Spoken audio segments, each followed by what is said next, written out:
My childhood was far from ideal. Most times I think of little girls having baby dolls and pigtails, pretty pink rooms and strawberries on their bed sheets. I had the strawberries and pigtails. My room was a pretty soft pink after we moved into the house when I was 8. From the outside, I looked like a happy child, and I was. For a little while, I went to school like every other child. My mother packed my lunch because of allergies. I played softball and went to gymnastics, tried out for the tennis team and cheer squad. I remember having to take that stupid fitness test and running around the football field for a grueling half hour. I almost passed out. Late spring in Texas is not the time to be running like that. We would go to the beach frequently. Watching the ships floating serenely down the ship channel was my favorite part. They were going somewhere exciting, somewhere away from where I was in my misery. I desperately wanted to go with them. I went to the docks often and would talk to the sailors about places they had been. Sometimes I'd ride my bike to the water's edge with a packed lunch in my backpack and watch the ships float past. Before we moved near the ship channel, we lived in Baytown, Texas, in a mobile home near the back of a trailer park by the woods. I remember spending hours on end in those woods. We chased the fog truck that would come by spraying pesticides to kill the relentless mosquitoes.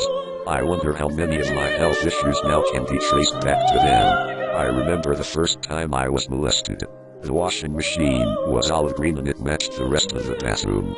I'd gotten sick all over my favorite dress and he'd taken me in to wash me up. He got my dress off and put it in the washing machine. After starting it, he lifted me up and sat me on the machine. I thought it was a little weird, but it was okay, because he was my daddy and he did weird things all the time. They were fun, and at 6, everyone loves fun. I remember the feel of the cool wash rag. It was hot outside, so it felt nice. I remember giggling when he touched me through my underpants, because I didn't get barf in my panties, and when I said so, he told me he wanted to make sure I was all clean. The smell of detergent was strong and I felt suddenly sick. Not like bad sick, scared sick. He didn't go further than touching that first time, but I remember him showing me his pee-pee and how big it looked. I said something about him being bigger than my brothers. We took showers and baths together all the time, and he laughed, telling me that was why he wouldn't do anything to me with it yet. Not long after that, my father became born again and we started going to church. We went a hill all the time and I had to wear long-sleeved dresses, past my knees and neckline higher than my collarbone. I was a good girl. I sang in the choir, went to Girl Scout meetings at the church, helped the ladies clean the sanctuary and oil the pews. I even went to church camp and sang solo parts in a play the church hosted. Life was perfect for a time. One day my dad came home from church where he'd been to see the pastor. He felt he had a calling to be a missionary.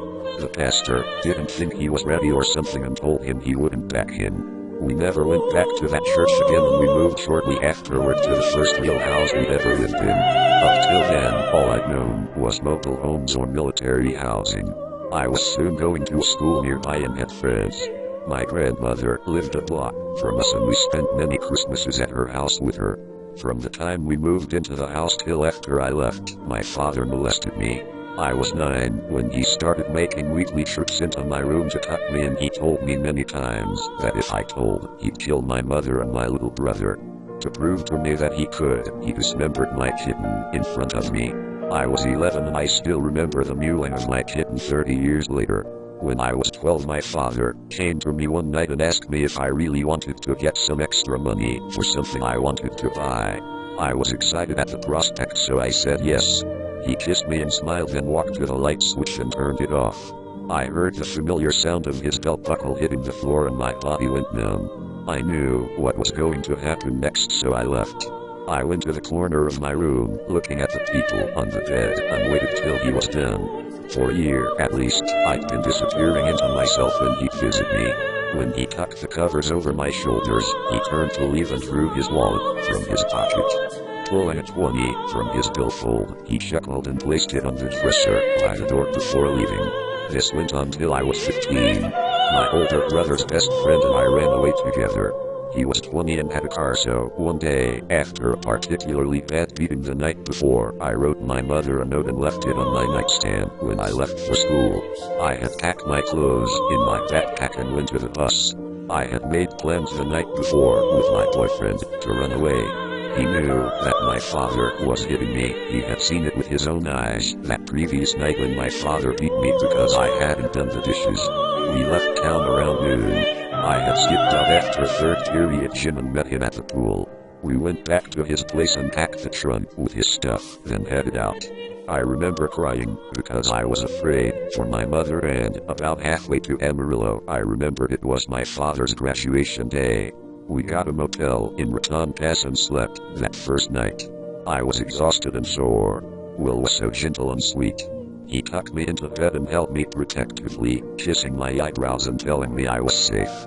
I fell asleep to his voice, telling me I'd be safe forever. Sadly, this was the last time for the next 10 years when I'd feel completely safe.